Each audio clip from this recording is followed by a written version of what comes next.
Para todas as gerações.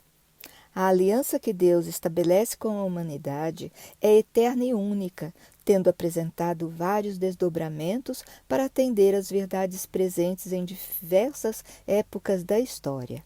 Foi planejada antes da fundação do mundo para fazer renascer o homem decaído através do sangue de Cristo, tão precioso e puro a ponto de lavar os pecados do mundo. Vamos ler na primeira epístola de Pedro, capítulo 1, versos 18 a 20.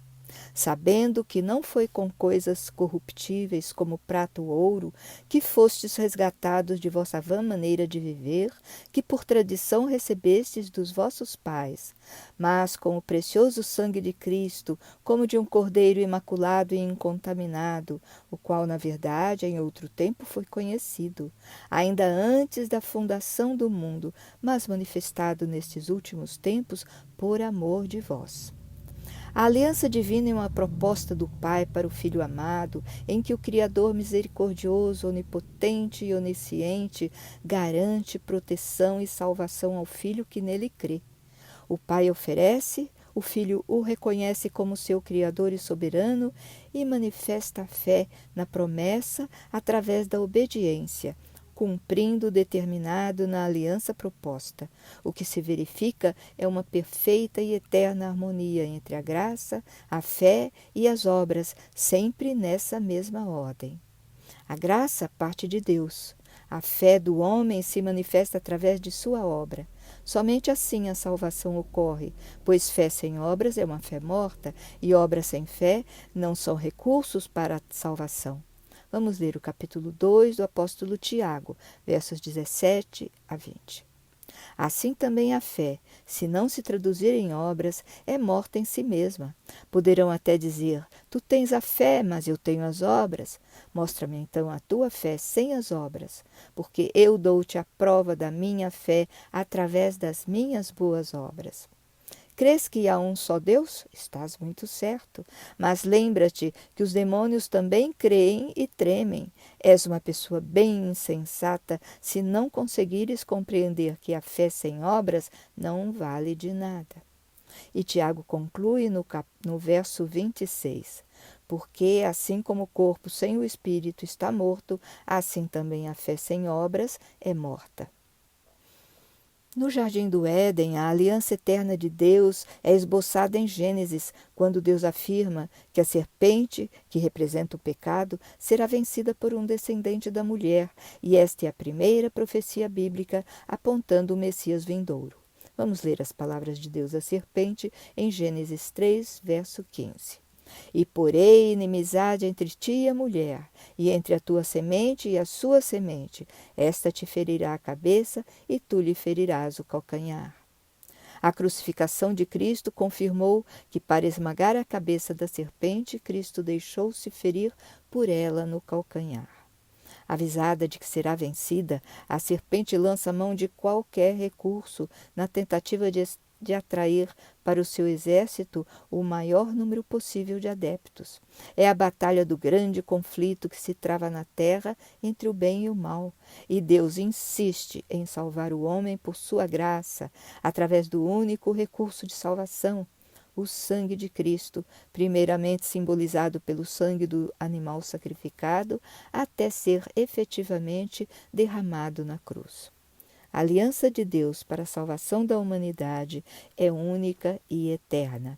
A partir do derramamento do sangue de Cristo, a aliança deixa de apontar para a salvação, como no Antigo Testamento, para ser o seu cumprimento na cruz, seguindo até a consolidação que se dará na volta de Cristo.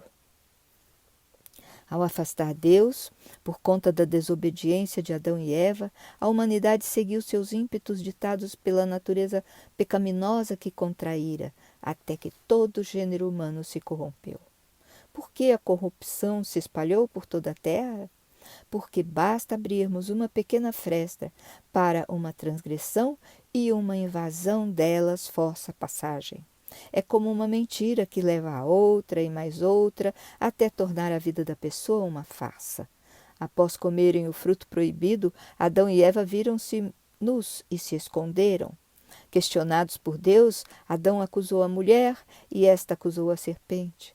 O filho Caim, não aceitando as instruções divinas, preparou uma oferta de seu próprio jeito, que foi recusada pelo Senhor, o que o deixou irado e revoltado, a ponto de assassinar o irmão Abel. O Guia de Estudos da Casa Publicadora Brasileira cita a frase de Philip Henry: os pecados são como círculos na água quando uma pedra é atirada nela. Um produz outro. Quando a ira estava no coração de Caim, o assassinato não estava longe. O relato bíblico mostra como os sentimentos que Caim nutriu contra Deus espalharam sementes do mal para as gerações futuras. A edificação da primeira cidade favoreceu o desenvolvimento da cobiça e da competição naqueles corações sem Deus. Aprendendo a trabalhar o ferro e o cobre, construíram armas para guerrear entre si, e as leis divinas ensinadas a Adão não alcançaram aquela linhagem. Como está no verso 23 do capítulo 4 de Gênesis, o descendente Lameque da quinta geração após Caim praticava a bigamia e se gabava diante das mulheres por matar um homem que o ferira e um jovem que o pisara. Já a linhagem de Sete, outro filho de Adão, tomou outro rumo. De Gênesis, capítulo 5, verso 26. E a Sete também nasceu um filho, e chamou o seu nome Enos. Então se começou a invocar o nome do Senhor. Sete viveu 912 anos e gerou filhos longevos. Na quinta geração após Sete, nasceu Enoque, aquele que andou com Deus. Enoque foi pai de Matusalém, que foi pai de um outro Lameque, que foi pai de Noé. O homem foi se espalhando pela terra até que os descendentes de Sete e de Caim acabaram se unindo em casamento, porque os filhos de Deus acharam as filhas dos homens muito formosas. O resultado está em Gênesis 6, versos 5 e 7. E viu o Senhor que a maldade do homem se multiplicara sobre a terra e que toda a imaginação dos pensamentos de seu coração era só má continuamente. E disse o Senhor: destruirei o homem que criei de sobre a face da terra, desde o homem até o animal, até o réptil e até a ave dos céus. No entanto, Noé achou graça aos olhos do Senhor. Noé era homem justo e perfeito em suas gerações. Noé andava com Deus. Está em Gênesis 6, versos 8 e 9. Na verdade, como Noé andava com Deus, Deus o fazia justo e íntegro.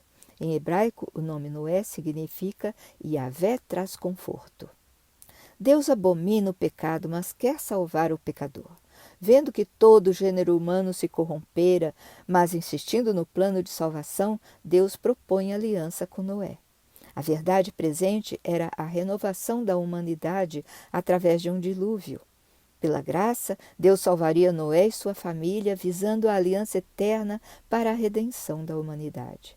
O sinal daquela aliança era a construção de uma arca que mantivesse Noé e sua família a salvo, juntamente com um casal de cada espécie animal, para que a terra, depois que as águas baixassem, pudesse ser repovoada. Noé expressou sua fé e confiança na promessa de Deus, obedecendo e empenhando-se em construir a arca que o salvaria do dilúvio. Vamos ler em Gênesis 6, verso 18, o que Deus fala a Noé. Contigo, porém, estabelecerei a minha aliança. Entrarás na arca, tu e teus filhos, e tua mulher, e as mulheres de teus filhos. A graça de Deus oferecia nova oportunidade para o ser humano. Após sair da arca em terra firme, Noé ouve de Deus palavras semelhantes às que Adão ouvira, para que cuidasse dos animais e da terra e a povoasse. Está em Gênesis 8, verso 17. Todo o animal que está contigo, de toda a carne, de ave, de gado, e de todo réptil que se arrasta sobre a terra, traze fora contigo. E povoem abundantemente a terra e frutifiquem, e se multipliquem sobre a terra. A palavra graça aparece pela primeira vez neste relacionamento entre Noé e Deus, ensinando-nos que, embora Noé fosse um homem íntegro e justo, porque andasse nos caminhos de Deus, como todo homem, precisava da graça, como um favor não merecido. Por ouvir a Deus, Noé podia servir aos propósitos divinos, e foi o que fez, sendo chamado na segunda epístola do apóstolo Pedro, capítulo 2, verso 5, de pregador da justiça. Em Deuteronômio 9, verso 5, Moisés revela ao povo que Deus não os favorecia por algum merecimento que pudessem ter, mas pela maldade de seus inimigos e para honrar sua própria vontade e promessas. O termo estabelecer uma aliança, usado por Deus ao falar com Noé, em lugar da expressão típica fazer uma aliança, reforça a ideia de manter ou confirmar, ou seja, destaca o comprometimento divino com algo anteriormente combinado. Quem observa isso são autores citados pelo Guia da Casa Publicadora Brasileira no resumo desta lição. Por outro lado, ao dizer minha e não nossa aliança, Deus garante que a aliança que salva é um compromisso seu e imutável, e se for rompida pelo homem, estará aberta para o arrependido. Ao sair da arca, antes mesmo de pensar em erguer uma casa, Noé tomou as aves limpas e os animais do rebanho que trouxera e ofereceu sacrifícios num altar improvisado. As ofertas de Noé subiram como cheiro agradável a Deus. Vamos ler, está em Gênesis 8, versos 21 e 22. E o Senhor sentiu o cheiro suave e disse em seu coração: não tornarei mais a amaldiçoar a terra por causa do homem, porque a imaginação do coração do homem é má desde a sua meninice, nem tornarei mais a ferir todo o ser vivente como fiz. Enquanto a terra durar, sementeira e cega, frio e calor, e verão e inverno, dia e noite não cessarão. Através de Noé, as leis divinas seriam ensinadas a todos os que nascessem naquele novo mundo. E Deus quis que as gerações futuras guardassem um memorial daquela aliança que estabelecera com a terra. Entre as nuvens, depois de cada chuva, faria um arco colorido cruzar os céus, lembrando que a terra jamais seria destruída pelas águas. Vamos ler, está em Gênesis 9, versos 12 a 16. Disse Deus: este é o sinal da minha aliança que faço entre mim e vós e entre todos os seres viventes que estão convosco para perpétuas gerações. Porei nas nuvens o meu arco. Será por sinal da aliança entre mim e a terra. Então me lembrarei da minha aliança, e as águas não mais se tornarão em dilúvio para destruir toda a carne. O arco estará nas nuvens, vê-lo-ei e me lembrarei da aliança eterna. Toda aliança implica em compromisso de ambas as partes, mesmo sendo uma aliança entre Deus e o ser humano pecador. Alianças como as feitas com Moisés e o povo hebreu e com Abraão cobraram obrigações dos beneficiados, mas aparentemente não é o que ocorre na aliança sinalizada pelo arco-íris. Este se estende a todas as pessoas e para todas as gerações, independentes de serem ou não obedientes ao Senhor. No entanto, quando conhecemos o significado do arco-íris, percebemos que neste sinal está implícito o compromisso de nossa parte de nos mantermos aliançados com o Deus que detém o poder e o controle sobre tudo que vive na face da terra. Como escreve Ellen White em História da Redenção, página 71, esse símbolo nas nuvens deve confirmar a crença de todos e estabelecer sua confiança em Deus, pois é um sinal da divina misericórdia e bondade para com o ser humano. Embora tenha sido provocado a destruir a terra pelo dilúvio, sua misericórdia ainda circunda o planeta.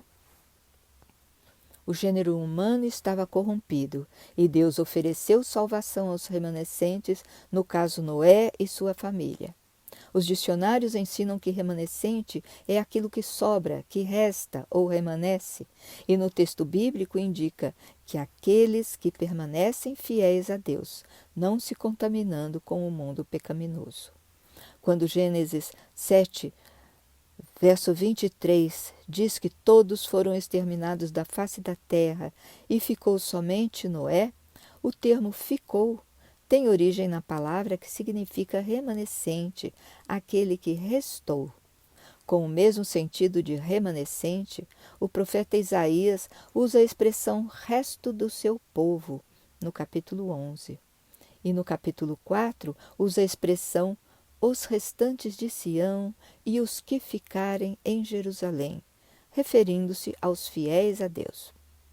Em Gênesis 45, verso 7, José, filho de Jacó, diante dos irmãos, usa a expressão remanescente para referir-se ao Messias. Mas Deus me enviou à frente de vocês para lhes preservar um remanescente nesta terra e para salvar-lhes a vida com grande livramento. Está em Gênesis 45, verso 7. Por 120 anos, Noé construiu a arca e propagou o dilúvio, mas ninguém lhe deu crédito. Quando as águas vieram, a porta da arca foi fechada e só sobreviveu quem havia crido e entrado nela, Noé e sua família. O dilúvio, expressão do juízo de Deus, destruiu aqueles que não quiseram se arrepender nem dar ouvidos aos alertas e chamados. É possível fazermos um paralelo entre a humanidade da era do dilúvio e a de nossos tempos. A própria Bíblia faz isso, por exemplo, quando Jesus diz em Mateus 24, versos 37 a 39. E como foi nos dias de Noé, assim será também a vinda do Filho do Homem. Porquanto, assim como nos dias anteriores ao dilúvio, comiam, bebiam, casavam e davam-se em casamento, até o dia em que Noé entrou na arca, e não o perceberam, até que veio o dilúvio e os levou a todos, assim será também a vinda do Filho do Homem. Ellen White escreve em Mensagens Escolhidas, volume 1, página 90. Vivemos nos derradeiros dias da história terrestre, numa era de pecado e corrupção, e como Noé devemos viver de tal maneira que sejamos um prazer a Deus, anunciando os louvores daquele que nos chamou das trevas para a sua maravilhosa luz. Hoje Deus grita a seus remanescentes para que saiam da Babilônia, símbolo do pecado, pois haverá um tempo em que a porta da graça se fechará e a ira final de Deus se abaterá sobre a humanidade, e só os remanescentes serão poupados para verem finalmente um novo céu e uma nova terra. Vamos concluir refletindo sobre nosso papel na aliança eterna que Deus estabeleceu conosco por sua iniciativa e graça. Não é sem motivo que Deus deixou um sinal no céu para chamar nossa atenção sobre ela. Somos aliançados com Deus e Ele quer que nos lembremos disso. Por ocasião do dilúvio, Deus projetou a arca, mas Noé foi o instrumento que a construiu, cumprindo a parte que cabia ao homem na aliança. Como a aliança é eterna e extensiva a todas as gerações, estamos incluídos, cada um de nós, para cumprirmos nossa parte. Assim como fez com Noé, Deus nos confere a oportunidade de participarmos de seus planos, expressando nossa fé em forma de obediência e obras. Até a próxima semana!